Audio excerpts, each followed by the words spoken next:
For decades, the United States reigned as the world's dominant superpower, shaping not just global politics but also the economic and cultural landscapes of the entire planet. It established international institutions, promoted free trade, and spread its ideals of democracy and capitalism, shaping global systems in its own image. Emerging from World War II, America's economic and military might seemed unassailable. Its culture exported everywhere. Hollywood movies, jazz music, and blue jeans became global symbols of American influence. But no empire lasts forever. History is filled with the rise and fall of great powers, and America is no exception. The very forces that fueled America's rise, global capitalism, offshoring, and open markets, have now empowered new rivals. Countries like China and India have emerged as formidable economic players. Former junior partners have become economic powerhouses, challenging America's dominance in technology, manufacturing, and finance. The era of unchallenged U.S. dominance is ending, not with a bang, but through gradual realignment. The world is witnessing a shift in power dynamics. The world is now multipolar, with several centers of power competing for influence. This new reality requires a different approach to international relations. America isn't collapsing, but it's adjusting to a diminished role in a more complex, unpredictable world. The challenges are numerous, but so are the opportunities for reinvention. Political leaders may deny or distract, but the facts are clear. Economic power is shifting, military supremacy is questioned, and the global order is evolving. Inequality at home is rising, highlighting the need for domestic reforms to address these growing disparities. The sun is setting on the old order, and a new uncertain dawn is breaking. The future is unwritten, and the actions taken today will shape the world of tomorrow. Understanding this shift is essential to making sense of today's world. Only by grasping these changes can we navigate the complexities of the 21st century. America's economic dominance is fading, and the evidence is everywhere you look. The numbers tell a story of change, but so do the shifting landscapes of cities and industries across the globe. The G7, once the world's economic steering committee, now produces just over a quarter of global output, a sharp decline from decades past, when these nations set the pace for global growth and innovation. Meanwhile, the expanded BRICS bloc has surged ahead, accounting for about 35% of global output. Countries like China, India, and Brazil are not just catching up, they're setting new standards for growth and ambition. This isn't a blip, it's a seismic shift, driven by the rise of the global south and state-led development, especially in China. These nations are investing heavily in infrastructure, technology, and education, fueling a new era of competition. Offshoring by Western corporations hollowed out domestic industries while building up competitors abroad. The search for cheaper labor and higher profits sent jobs and expertise overseas, transforming the global supply chain. The result? Lost manufacturing jobs, stagnant wages, and a sense of uncertainty for millions of workers who once formed the backbone of the American economy. Across America's heartland, towns that once thrived on industry now struggle to survive, their main streets lined with empty shops and fading hope.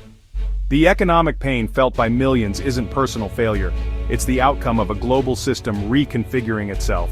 Families face tough choices and communities grapple with the reality of a world that's moved on. The world economy is now a plateau with many peaks, not a pyramid with the US at the top.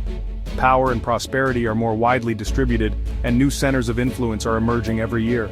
The consequences are profound for workers and communities left behind. The challenge now is to adapt, to find new paths forward in a world where old certainties no longer apply. America's economic supremacy is no longer guaranteed.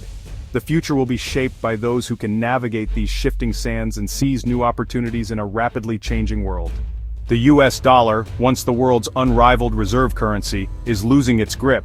Its share of global reserves has dropped from 80% to around 40%, as countries seek alternatives and build new financial systems. The BRICS are even discussing a new reserve currency, accelerating the dollar's decline.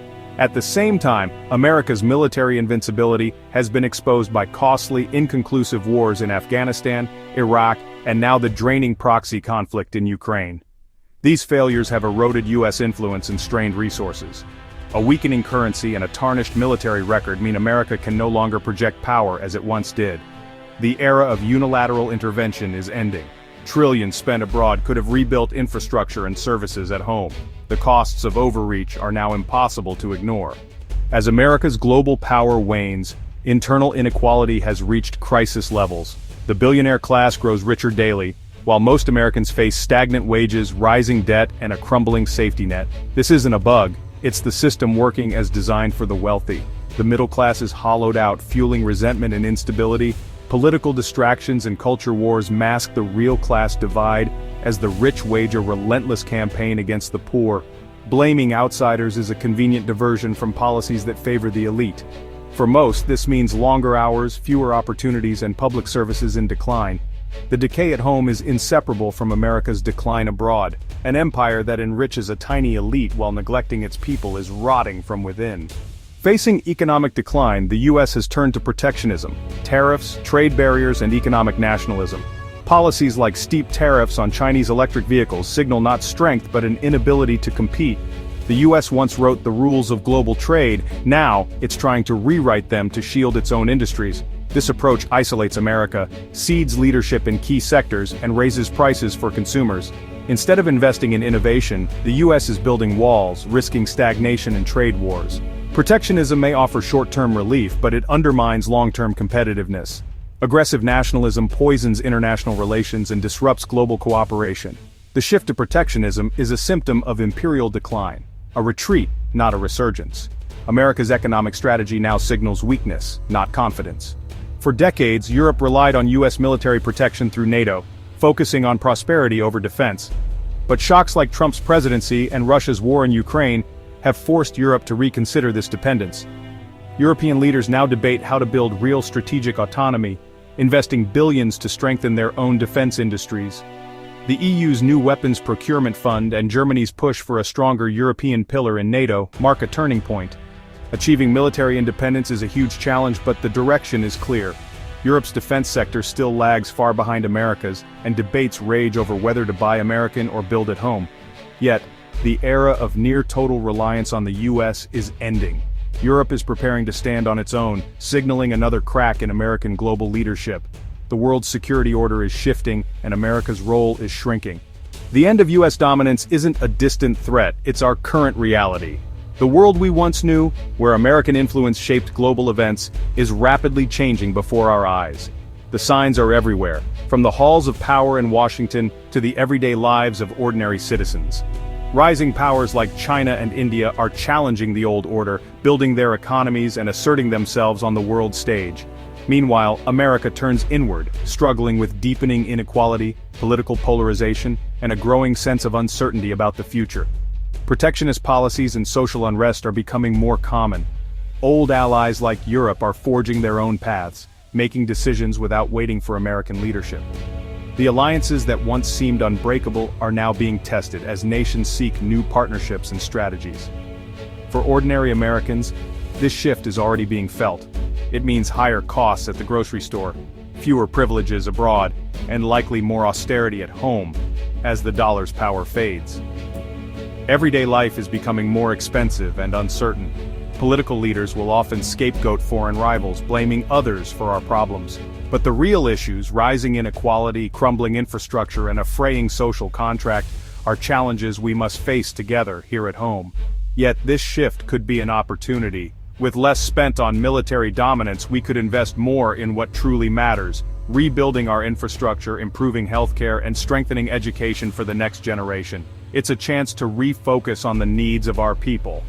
A less dominant America could become a more cooperative global partner, working with others to solve shared challenges like climate change, poverty, and conflict.